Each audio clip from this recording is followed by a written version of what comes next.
बिल्लाहि मिनश्शैतानिर्रजीम। बिस्मिल्लाहिर्रहमानिर्रहीम। शुरू अल्लाह के नाम से जो रहमान रहीम करीम खालिक बालक राज़िक वहदहु ला शरीक है। या इस्लाम या मोमिनो या अल्लाह है और उसका कोई सानी नहीं, या ज़ुल जलाले वाली कराम है और कायनात में हमेशा से वहदहु ला शरीक है और हमेशा वहदहु ला शरीक ही रहे। हज़ारों करोड़ों लामतराही दुरूद व सलाम अल्लाह के प्यारे नबी के नाम। दोस्तों, मेरा नाम है ब्रिगेडियर डॉक्टर ताहिर नवाज और हमने एक सीरीज़ चलाई है जो मैं हर दफ़ा बात करता हूँ कि तमीर शख्सियत के औसाफ क्या हैं। तो अभी आजकल हम बात कर रहे हैं कि तमीर शख्सियत के अखलाकी औसाफ क्या हैं, कि अखलाकन तमीर शख्सियत में कौन कौन से पिलर्स होने चाहिए या बेसिक इंग्रेडिएंट्स होने चाहिए। तो पहले हमने बात की रास्तबाजी पे, अभी हम बात करेंगे तवाज़ो पे। अच्छा, तवाज़ो, पहले कुछ लोगों को इसके तवाज़ो की मीनिंग्स या कॉन्सेप्ट का ना आइडिया हो। तवाज़ो बेटा ये है कि आप जब अल्लाह की दी हुई एक रैंक, एक मर्तबे, अल्लाह की दी हुई एक इज़्ज़त में बग़ैर अपनी सेल्फ रिस्पेक्ट पे कंप्रोमाइज़ किए हुए, बग़ैर अपनी इज़्ज़त नफ्स पे कंप्रोमाइज़ किए हुए अपने आप को थोड़ा आजिज़ या लो प्रोफाइल पे रखते हैं अल्लाह की मखलूक की अच्छाई के लिए।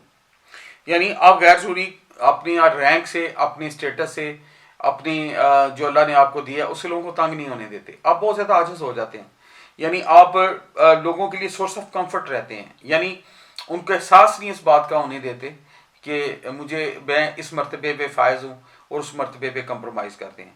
मेरे देश का अलमिया ये है, ये मेरी बात छोटों के लिए या उम्रों के लिए है, कि हमारे कुछ लोग बड़े कम ज़र्फ़ वाक़े होते हैं। जब आप उनसे अपने रैंक से छोटे तरीके से अखलाक की खातर उनसे गप लगाने के लिए, ईजी रहने के लिए, नीचे आके इंसानियत के लिए रिस्पेक्ट देते हैं, तो वो इस रिस्पेक्ट को अपना हक समझ लेते हैं और उनको इतनी तमीज़ नहीं होती कि उनको पता चल जाए कि अगला बंदा यार मुझे इज्जत दे रहा है, मेरे लिए सोर्स ऑफ कंफर्ट बन के आजी इख्तियार कर रहा है।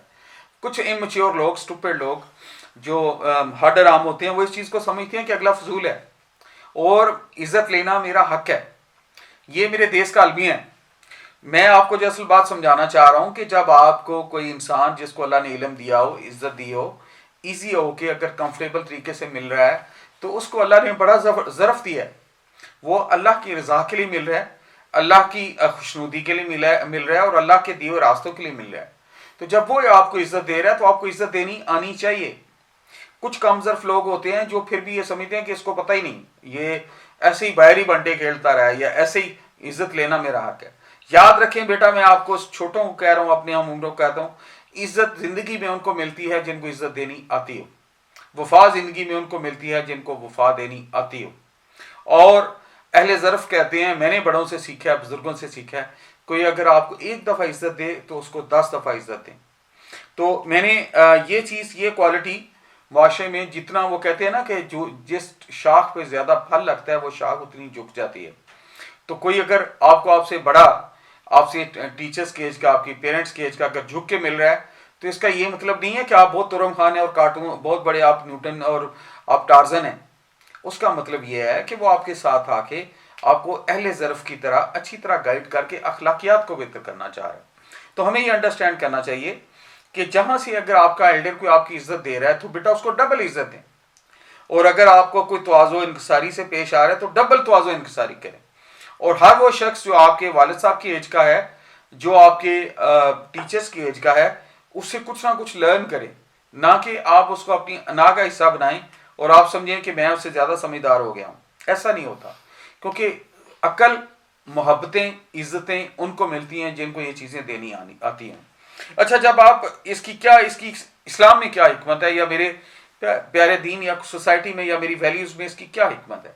इसकी हिकमत यह है कि जब आप अल्लाह की रज़ा के लिए अपने यानी उहदे की मुनासबत से हट के थोड़ा अल्लाह की मखलूक की कंफर्ट के लिए जब आप उनमें घुल मिल के आप पॉजिटिवली एक अच्छी रिलेशनशिप के लिए अच्छी अखलाकियात के साथ आगे बढ़ते हैं, तो उसमें माशरती तौर पे एक माहौल अच्छा रहता है, एक कंफर्टेबल माहौल रहता है, एक इंसानियत की बराबरी वाला माहौल रहता है, उसमें इज्जत बढ़ती है, लोग लोगों से सीखते हैं, लोग लोगों के लिए इसार और कुर्बानी करते हैं और उस इसार और कुर्बानी के प्रोसेस में छोटे बड़ों से लर्न करते हैं।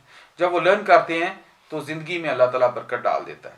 तो मैं अपनी ये वीडियो तवाज़ो के इस मौजू पे बात करने के बाद अपना वही ब्रांड मैसेज दोहराऊंगा کہ اپنے والدین کے لیے، اپنے ٹیچرز کے لیے، اپنے بڑوں کے لیے سورس آف کمفرٹ بن جائیں، اور اسپیشلی ان میں آپ کی شخصیت پہ، آپ کی زندگی میں سب سے زیادہ آپ کے والدین کا حق ہے۔ تو میں اللہ سے دعا گو ہوں جن کے والدین حیات ہیں، اللہ تعالیٰ ان کی خدمت کرنے، تو ان کو ان کی خدمت کرنے کی توفیق، ہمت، کیپیسٹی اور توفیق دے۔ جن کے والدین میرے والدین کی طرح دنیا سے چلے گئے ہیں، اللہ تعالیٰ ہمیں ان کے لیے صدقہ جاریہ بنائے، اور ہمارا ہر آنے والا دن گزرے ہوئے دن سے بہتر فرمائے، اس میں مزید اچھائی کرنے کی ہمت توفیق دے، اور بہتر سے بہتر آگے کام کرنے کی ہمت دے، اور ان کا نام روشن کرنے کی ہمت توفیق دے۔ اللہ تعالیٰ میرے والدین کو، میرے بھائیوں کو، اور اہل اسلام کے جو دنیا سے جا چکے ہیں، وفات پا چکے ہیں، اللہ تعالیٰ سب کو جنت الفردوس میں اعلیٰ مقام عطا فرمائے۔ اللہ تعالیٰ مجھے اور آپ کو اپنے دیش کے لیے، اپنے پیارے پاکستان کے لیے اچھائی سے اچھائی، بہتر سے بہتر اور اچھے سے اچھا پرفارم کرنے کی ہمت توفیق دے، اور میرے دیش کا علم بلند رہے، میرے پیارے پاکستان کا نام اور روشن ہو۔ تو میں اللہ تعالیٰ سے اس دعا کے ساتھ، خاص دعا کے ساتھ اللہ تعالیٰ کی بارگاہ میں حاضر ہوں کہ اللہ پاک میرے اور آپ کے دل کی ہمیشہ دعائیں قبول کرے، میرا اور آپ کا گلشن آباد رکھے، ہماری سماعتوں کو، ہماری نظروں کو، ہماری چیزوں کو ہماری کمیونٹی کے لیے بہتر کر دے، اپنی رضا میں شامل کر دے، اور ہر ایک سٹیپ میں خیر اور برکت اور اس میں اچھائی ڈال دے۔ تھینک یو ویری مچ، فی امان اللہ، اللہ حافظ، السلام علیکم۔